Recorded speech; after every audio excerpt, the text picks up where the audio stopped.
How far would a defense treaty go? Russian President Vladimir Putin paid his first visit to North Korea in 24 years, culminating in a mutual defense provision, with two nuclear-armed states pledging military assistance should either be attacked. Are morphing global divides and alliances inching us ever closer to conflict? I'm Andrea Sankey, and this is The Newsmakers.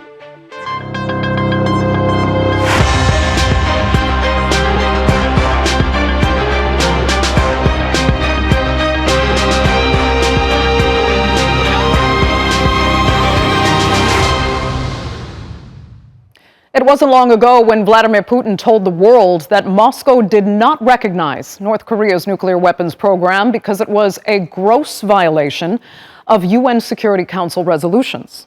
But 7 years later, while on North Korean soil, Putin says Pyongyang has the right to develop weapons in self-defense and proceeded to sign a bilateral defense pact.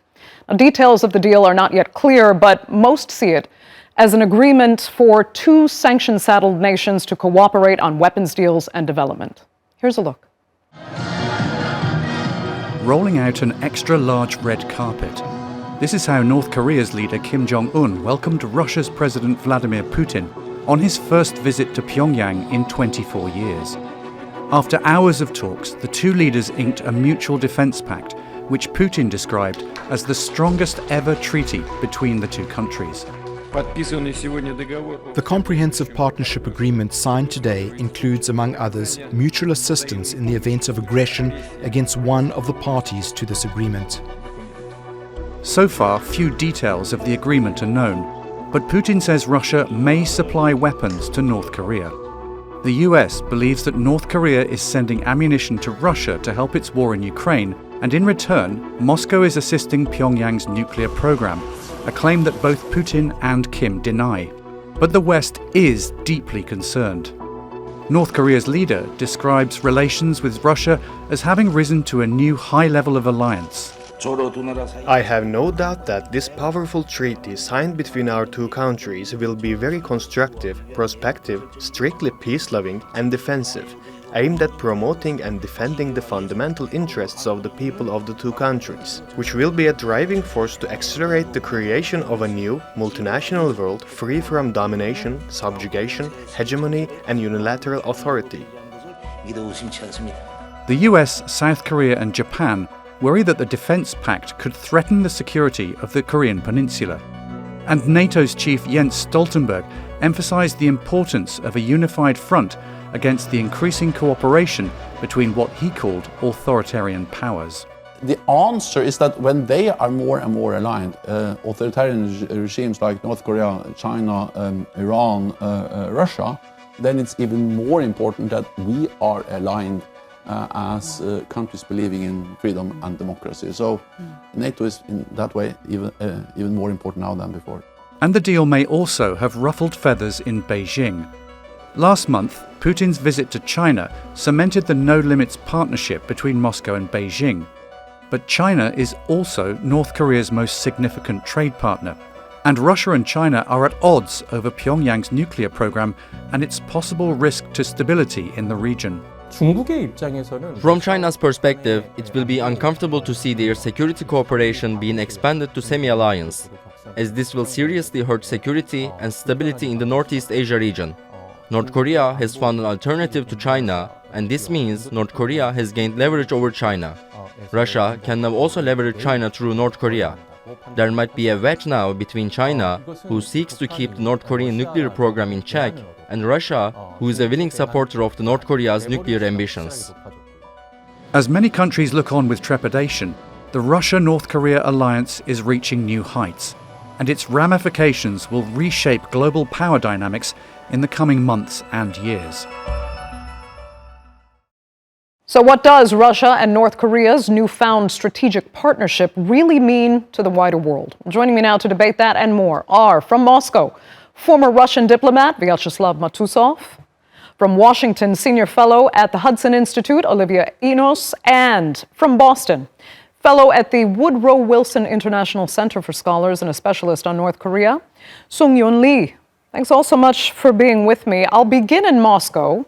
Vyacheslav, Moscow and Pyongyang have agreed to, come to each other's defense in the case of aggression against one party or the other. But what would be defined as an attack in this mutual defense clause, and to what extent would they actually go to defend each other? Well, that means that point in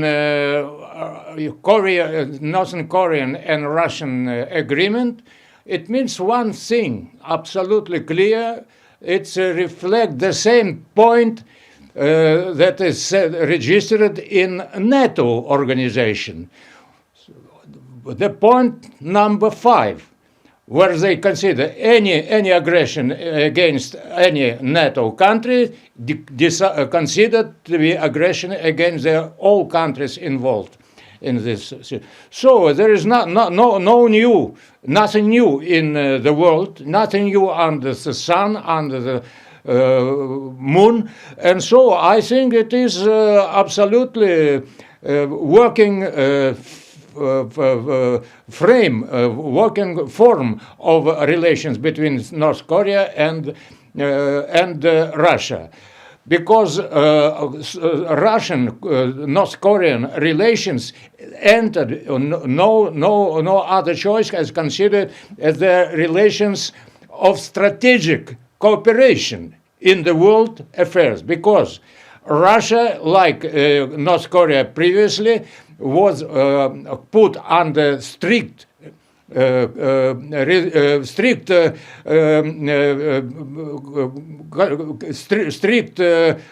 prohibitions from United States of America, from NATO organization, and other countries. Okay. And Russia entered the war against 54 countries of Western world. Okay. Because we consider that in Ukraine we are waging war with Western countries. Like today's meeting of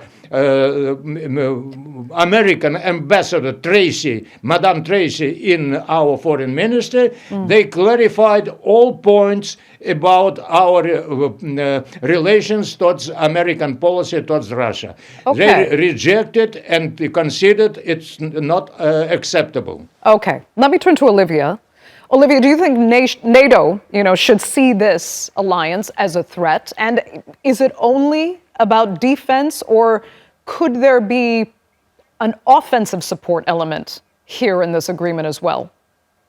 That's a really excellent question. I think, when we look at this mutual defense treaty, we should consider this to be an alliance of sorts. I mean, North Korea is very clearly considering this an alliance. And when we look at alliance frameworks around the globe, they're generally ironclad. The fact that the two countries have agreed to come to their mutual defense is an incredibly significant development. And I think when the international community, NATO or otherwise, is looking at this, we should look at this not as a short-term development, but as a long-term commitment. This is a deal that has been inked. And for me, I find it extraordinarily interesting that North Korea is seeking to even build alliances in this framework, because as we know, North Korea only has one other so-called ally, and that's China. And China, frankly speaking, has been a fair weather friend to North Korea over the years. So I think it's interesting to see North Korea and Russia reinvigorating ties.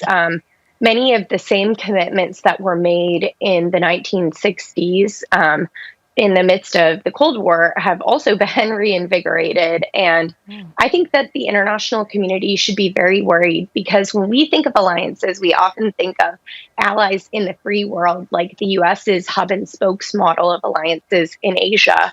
But what this alliance actually is an alliance of rule breakers, of sanctions evaders, and of violators of the rule of law.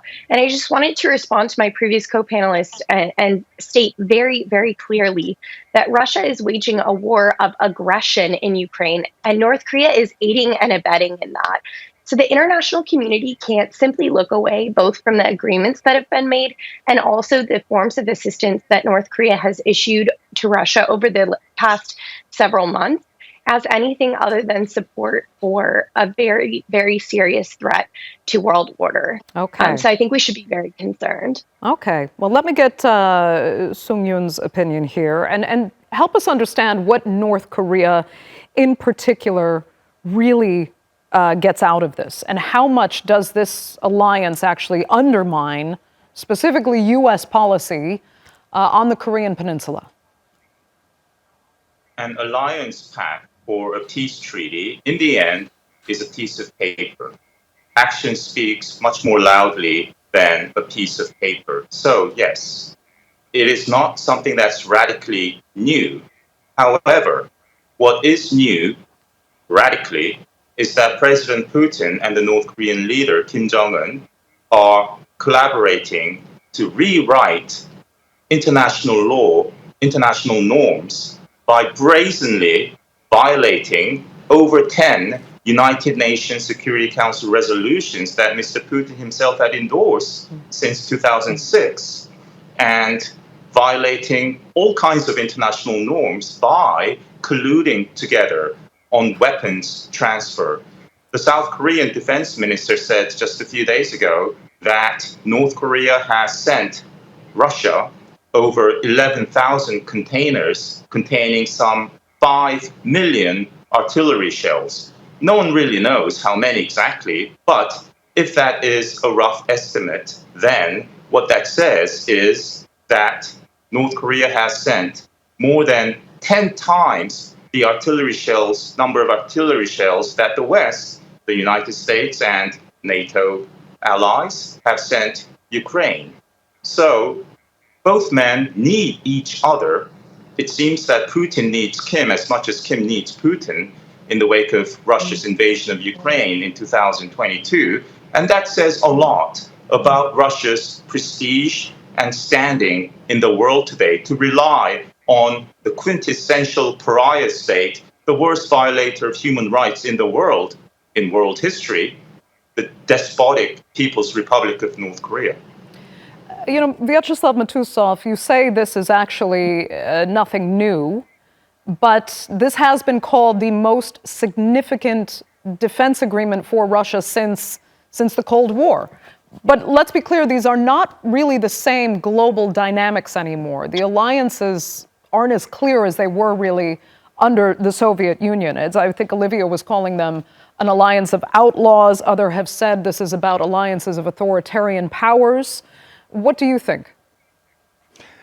My opinion, and that Russia, a lot of time spent after dissolution of Soviet Union with patience, were looking at the Western countries headed by the United States, that they will understand the national interest of Russian Federation and relation between NATO and Russia. And we found out in 90s, we found out that Yugoslavia was bombed and not respect any international agreements, no international law, no points of United Nations declaration. They dissolved the whole big country in the center of Europe, bombed Belgrade, and destroyed the army, destroyed the regime. Milosevic was put to the court, International Criminal Court, and he died. And after his death, they found out that Milosevic is innocent. So after that, we found out that they refused to make obligations not to spread NATO organizations towards the east, towards the Russian frontiers. So the 24th of February 1922 it was acceptable. It was absolutely clear. It was obvious. And that's why I consider that our relations, our look at international law, not Russia, break the international agreement, the United Nations Charter or something else. But it is the policy of the United States that consider that after dissolution of Soviet Union, they are dominating. Okay. They destroyed the international law. They destroyed the United Nations Charter. They destroyed everything. Okay. They destroyed the world. Was built up after the Second World War. Right. And that's what we are now watching. Right. We've spoken at length time and time again about how the two perspectives from the Russian standpoint and then the U.S. standpoint and the EU as well, they couldn't be further apart. And it's very difficult to find common ground on the context and history for either side. But let me turn to Olivia now, because we need to ask about some other elements playing a role here. And we have to look at China. So does boosting the relationship with Moscow, between Moscow and North Korea, does it undermine Beijing's influence on Pyongyang and that the no-limits partnership that it had declared with Russia? Because this is something that is dissimilar to those Cold War dynamics, is that powerful China did not exist before, and it plays a pivotal role in dynamics going forward. Yeah, absolutely. I mean, I think China poses perhaps the most significant and substantial security threat to global order at the moment. And so China is consistently the elephant in the room and the question mark that a lot of folks have when they think about building out their strategy. I think that if I'm China, I wonder exactly where North Korea is at, because China has enabled North Korea to evade sanctions for many, many years now. Now Russia is going to aid and abet in that. We actually saw that with the summit that Putin and Kim had. I think Putin provided North Korea with a very nice luxury car, which is in violation of sanctions. And Sung-Yoon Lee mentioned the number of sanctions that have been violated. To me, I'm worried about a tightening of alliances that involve China, Russia, and North Korea. So I think it will be interesting to see how it's received. And in my mind, I think it's highly unlikely that this newly inked deal between Russia and North Korea wasn't already in some ways pre-blessed by Beijing. But I think time will tell the extent to which that is in fact the case. Okay. Sung-Yoon, if you want to comment on China's potential role going forward in this relationship, go ahead. But I also need to ask you about the dynamic with South Korea. 7 years ago, and we mentioned this already, it seemed Putin was on Seoul's side, in especially declaring that North Korea's nuclear program was not acceptable and that it violated UN resolutions. But now there's this clear divide with Russia actually lashing out at Seoul for saying it might provide weapons to Ukraine, and Seoul angry, of course, at this defense treaty. So bring in those other elements if you can. Comment on China and let us know what role South Korea might play going forward too. Thank you. There was a lot of drama, of course, all the body language, what was said, gestures, the two leaders, the North Korean and the Russian leaders, riding together, taking turns to drive the very luxurious bulletproof sedan that Mr. Putin had given Kim as a gift, and so on. But this is a snippet in time.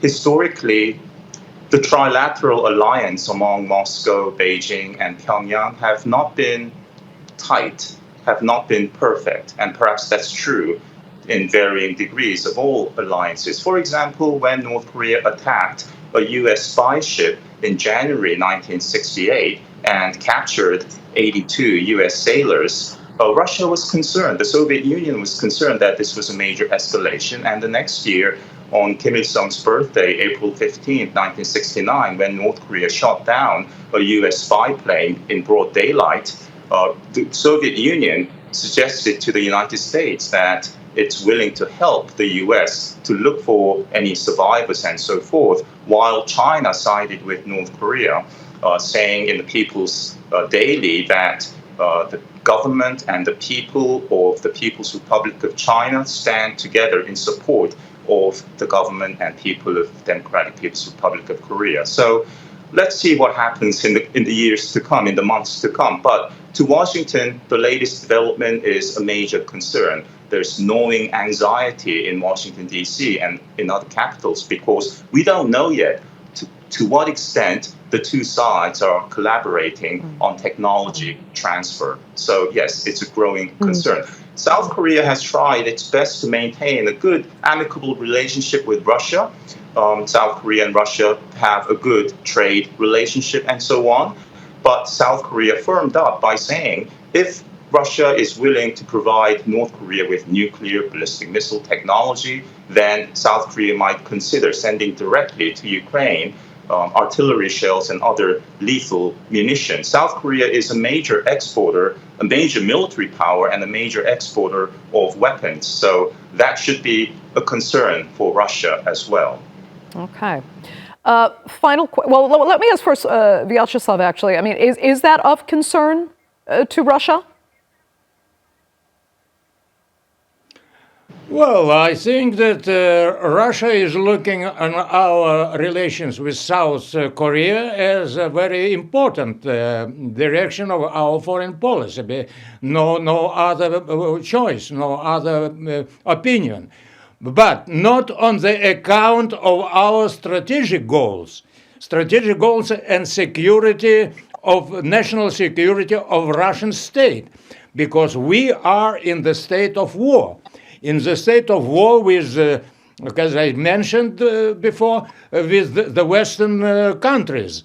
For 54 countries, we are facing war with the Ukrainian army supported by 54 countries till now. That's why I think that this on the in the history estimation, it is more important for Russia, their own national interests, than any other relations with any countries, including the United States, including the other world. And that's why we are looking not making any steps spoiling our relation with South Korea. But if South Korea will look at our relation with North Korea in this way, so we are not responsible for worsening relations with this country. Okay. Olivia, a final question. We can wrap up on this in our final minutes here. How much do you think this new relationship actually, I shouldn't say new relationship, renewed relationship, if we can call it that, actually cement the path to the new multipolar global order that we've heard Russia and China in particular declare? Is this a step making that path clearer now, that the U.S. is no longer the leader as much? I think the U.S. will continue to be a global leader and has demonstrated leadership in response to a variety of crises, whether it comes to responding to the threat posed by China, Russia's continued aggression against Ukraine, and also in the midst of the Israeli-Palestinian crisis. So I have strong confidence that the U.S. will continue to lead. But I got to be honest with you, I think that this newly signed pact should serve as a wake-up call to the Biden administration, to Washington, to capitals around the globe, that there are many issues, many countries, many potential threats that we are not focused on, and North Korea is one of them. The Biden administration's policy on North Korea is behind the 8 ball.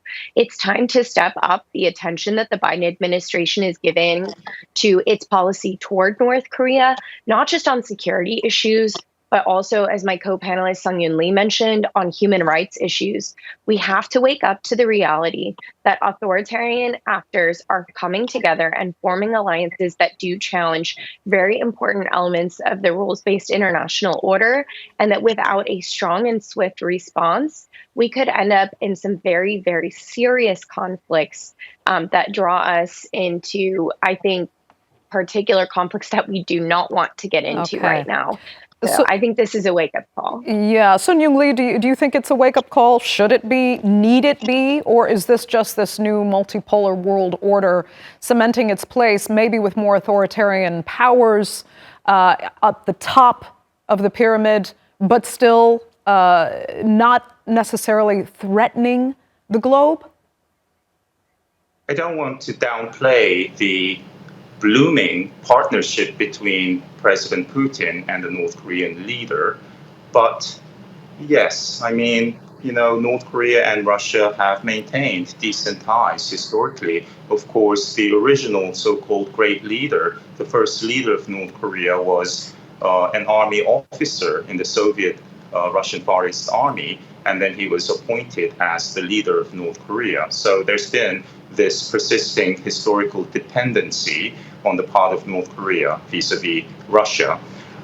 China grows displeased when North Korea seems to inch away from the Middle Kingdom and becomes chummy with Russia. But then the Chinese, after a while, calm down and coax the North Korean leader to come back to the Chinese orbit sphere of influence. So I would not be surprised if Kim Jong-un shows up in Beijing next week or sometime in the coming weeks. It's been 5 years since Xi Jinping of China and North Korea's Kim Jong-un have held a summit meeting. And we should consider that kind of eventuality with some concern, but also calm. Well, there is supposed to be a meeting scheduled between Xi and Kim for later in the year. We'll definitely follow up with all three of our panelists then. But for now, I'd like to thank all three of you for being with us because unfortunately we're out of time. I'd like to thank our viewers, of course, for joining us as well. Remember, you can follow us on X and do be sure to subscribe to our YouTube channel. I'm Andrea Sankey. We'll see you next time.